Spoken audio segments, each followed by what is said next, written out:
parle.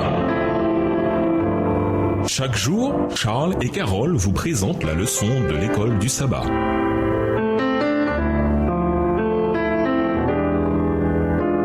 Bienvenue dans votre émission Dieu nous parle. Voilà la leçon de dimanche, prophétie accomplie, Ésaïe 7, versets 14 à 16. Dans Ésaïe 7, versets 14 à 16, Immanuel est un signe associé au dilemme spécifique d'Akaz. Avant que l'enfant Immanuel soit assez grand pour décider entre différents types de nourriture, la terre des deux rois qui t'épouvante sera abandonnée. Ésaïe 7, verset 16. Cela fait référence à la terre et aux rois de Syrie et du nord d'Israël, voir Ésaïe 7, versets 1, 2 et les versets 4 à 9. Et répète la promesse de Dieu que leur pouvoir serait bientôt anéanti. Pourquoi Ésaïe mentionne-t-il le lait fermenté et le miel que le garçon mangerait? Lisons Ésaïe 7, le verset 15. Ésaïe 7, verset 15. Il mangera de la crème et du miel jusqu'à ce qu'il sache rejeter le mal et choisir le bien. Les récoltes et les champs de Juda seraient détruits par les Assyriens. Ésaïe 7, les versets 23 à 25. Alors le peuple, y compris l'Immanuel de l'Ancien Testament, quelle qu'était son identité, Ésaïe 7, les versets 14 et 15, serait contraint de revenir au régime alimentaire des nomades. Ésaïe 7, les versets 21 et 22. Mais, tandis qu'ils seraient pauvres, ils auraient assez pour survivre. Quand la prophétie concernant la Syrie et le nord d'Israël s'accomplit-elle? Lisons 2 Rois 15, versets 29 et 30, 2 Rois 16, versets 7 à 9 et 1 Chroniques 5, les versets 6 et 26. 2 Rois 15, les versets 29 et 30. Du temps de Pékak, roi d'Israël, Tiglath-Pileser, roi d'Assyrie, vint et prit Ijon, Abel-Beth-Maaka, Janoa, Kedesh, Hatzor, Galaad et la Galilée, tout le pays de Nephtali, et il emmena captifs les habitants en Assyrie. Osée, fils d'Éla, forma une conspiration contre Pékak, fils de Remalia, le frappa et le fit mourir, et il régna à sa place la 20e année de Jotam, fils d'Ozias. 2 Rois 16, versets 7 à 9. Akaz envoya des messagers à Tiglath-Pileser, roi d'Assyrie, pour lui dire: Je suis ton serviteur et ton fils. Monte et délivre-moi de la main du roi de Syrie et de la main du roi d'Israël qui s'élève contre moi. Et Akaz prit l'argent et l'or qui se trouvaient dans la maison de l'Éternel et dans les trésors de la maison du roi, et il envoya en prison au roi d'Assyrie. Le roi d'Assyrie l'écouta. Il monta contre Damas, la prit, emmena les habitants en captivité à Kir et fit mourir Rétsin. 1 Chroniques 5, les versets 6 et 26. Beéra, son fils, que Tilgath-Pilnéser, roi d'Assyrie, emmena captif, il était prince des Rubénites. Verset 26. Le Dieu d'Israël excita l'esprit de Pul, roi d'Assyrie, et l'esprit de Tilgath-Pilnéser, roi d'Assyrie, et Tilgath-Pilnéser emmena captifs les Rubénites, les Gadites, et la demi-tribu de Manassé, et il les conduisit à Chalak, à Chabor, à Ara et au fleuve de Gozan,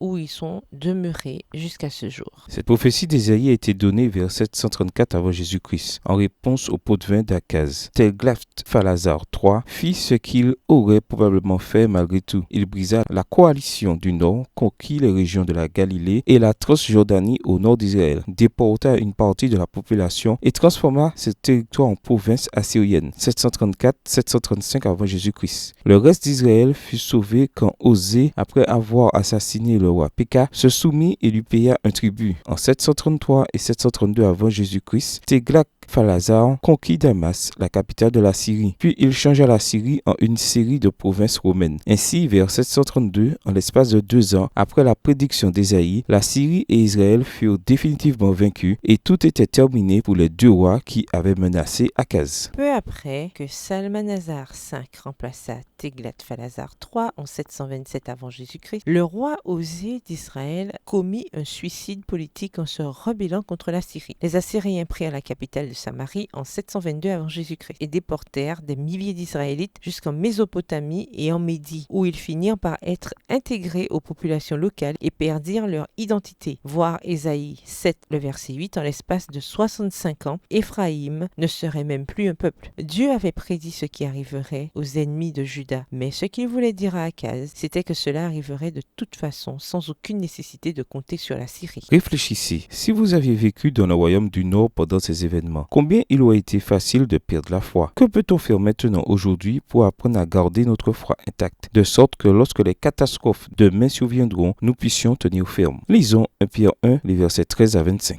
1 Pierre 3, les versets 13 à 25. C'est pourquoi saignez les reins de votre entendement, soyez sobres et ayez une entière espérance dans la grâce qui vous sera apportée lorsque Jésus-Christ apparaîtra. Comme des enfants obéissants, ne vous conformez pas aux convoitises que vous aviez autrefois, quand vous étiez dans l'ignorance. Mais puisque celui qui vous a appelé est saint, vous aussi soyez saints dans toute votre conduite. Mais puisque celui qui vous a appelé est saint, vous aussi soyez saints dans toute votre conduite. Selon qu'il est écrit, vous serez saints, car je suis saint. Et si vous invoquez comme Père celui qui juge selon l'œuvre de chacun, sans acception de personne, conduisez-vous avec crainte pendant le temps de votre pèlerinage, sachant que ce n'est pas par des choses périssables, par de l'argent ou de l'or, que vous avez été rachetés de la vaine manière de vivre que vous aviez hérité de vos pères, mais par le sang précieux de Christ, comme d'un agneau, sans défaut et sans tache, prédestiné avant la fondation du monde et manifesté à la fin des temps à cause de vous. Verset 21. Qui par lui croyait en Dieu, lequel l'a ressuscité des morts et lui a donné la gloire, en sorte que votre foi et votre espérance reposent sur Dieu, ayant purifié vos âmes en obéissant à la vérité pour avoir un amour fraternel sincère. Aimez-vous ardemment les uns les autres de tout votre cœur, puisque vous avez été régénérés non par une semence corruptible, mais par une semence incorruptible, par la parole vivante et permanente de Dieu. Car toute chair est comme l'herbe, et toute sa gloire comme la fleur de l'herbe. L'herbe sèche et la fleur tombe, mais la parole du Seigneur demeure éternellement, et cette parole est celle qui vous a été annoncée par l'Évangile. Au revoir. Et à demain si Dieu veut.